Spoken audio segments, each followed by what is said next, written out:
The World Cup wasn't ready for what Spain just became. Spain rarely beats you through non-stop attacks. They wear you down instead. They move the ball with incredible patience until their opponents lose rhythm and start making mistakes. Then, in a single instant, they take full advantage. Portugal learned that the hard way. After battling through 90 tense minutes, one brilliant Spanish move was enough to end their World Cup journey. Belgium brings a completely different style to the field. They aren't interested in slowing the match down or dominating possession.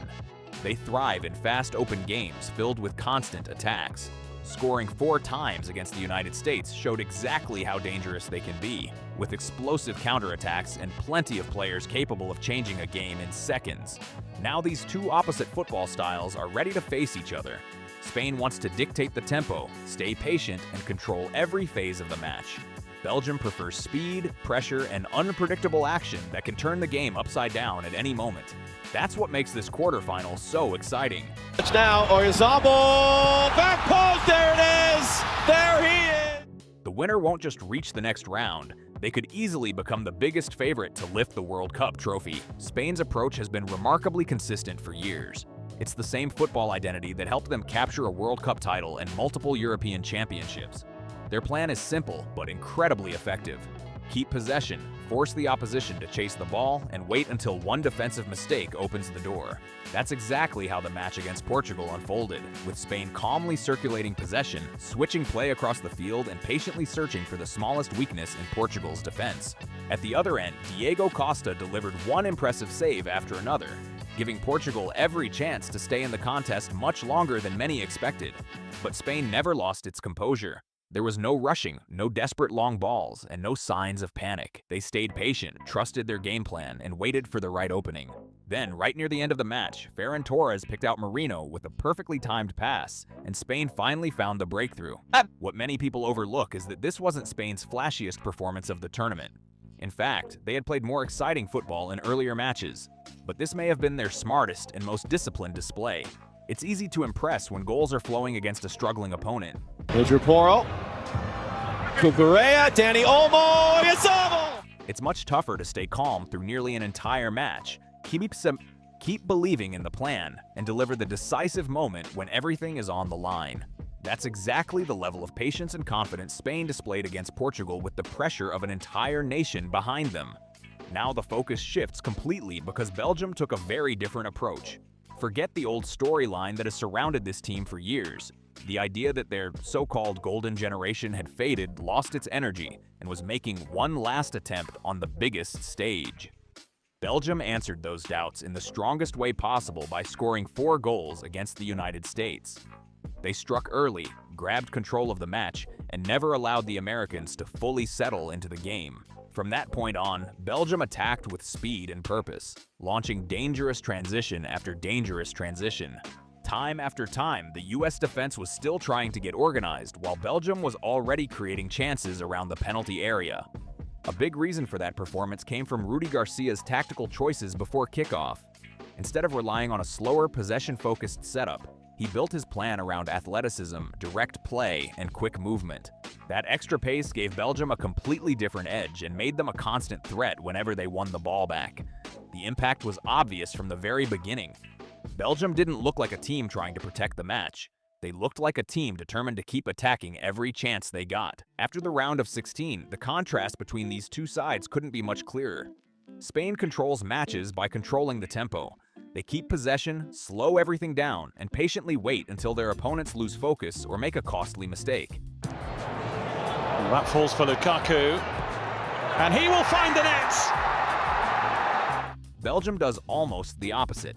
They attack at full speed, capitalize on errors in an instant, and can turn a single loose pass into a dangerous scoring opportunity before the opposition has time to recover.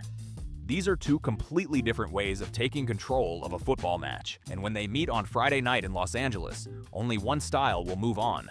Spain's strategy is unlikely to change. From the opening whistle, they'll aim to dominate possession, connect long passing sequences, and make Belgium spend long periods chasing the ball instead of using it. That's where the real battle begins. Many teams become frustrated after spending 15 or 20 minutes without possession. Their defensive shape starts to fall apart, concentration drops, and they begin reacting instead of sticking to their original plan. Belgium, however, doesn't depend on long spells with the ball. All they need is one misplaced pass, one careless touch, and a few seconds to launch a lightning-fast attack. That's exactly what happened against the United States. A turnover in midfield was all Belgium needed.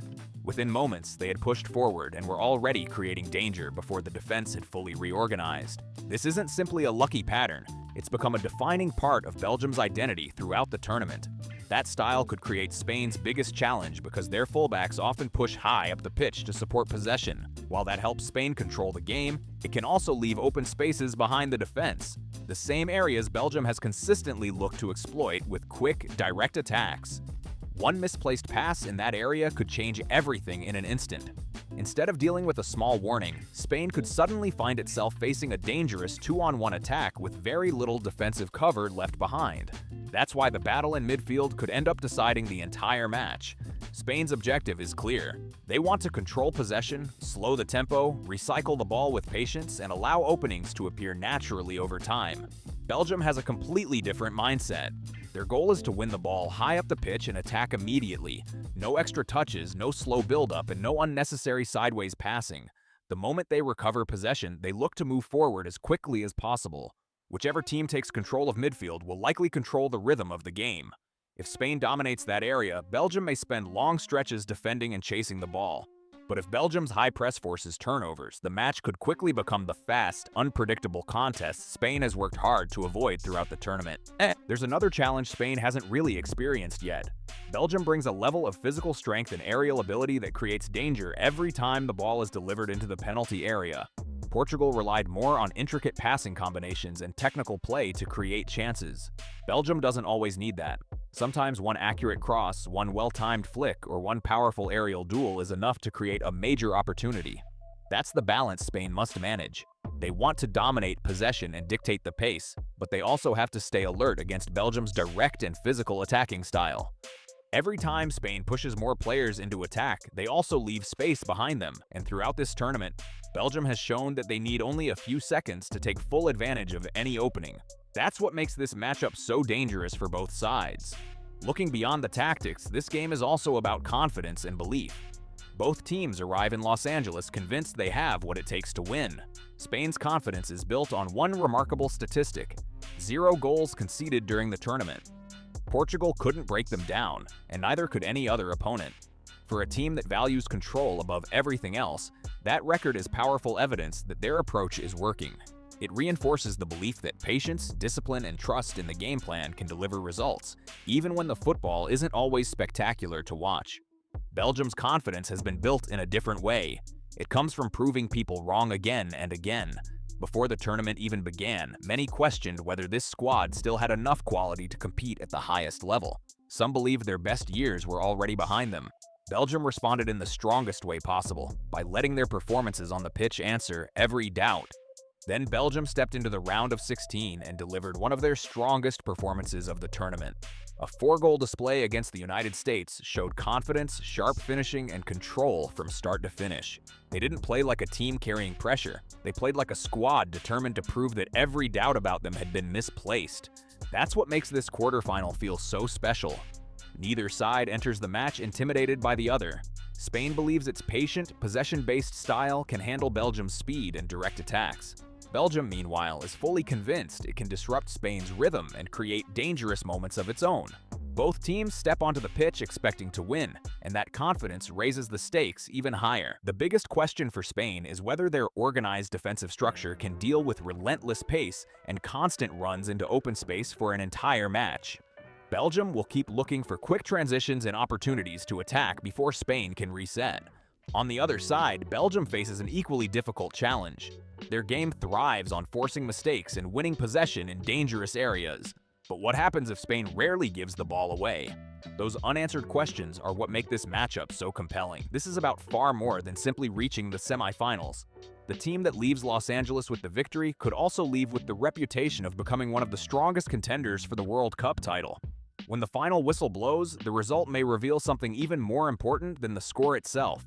It could show whether patient control or explosive speed is the style that comes out on top at the highest level of football. Everything is on the line now. A place in the World Cup semifinal is up for grabs, and with it comes a huge opportunity to move one step closer to lifting the trophy. Soon we'll find out which team rises to the occasion and keeps the dream alive. If you enjoyed this breakdown, don't forget to like, subscribe, and share this video with other football fans. And before kickoff, let everyone know your prediction in the comments. Who do you think will come out on top and book their place in the semifinals? Thanks for watching, and I'll see you in the next one.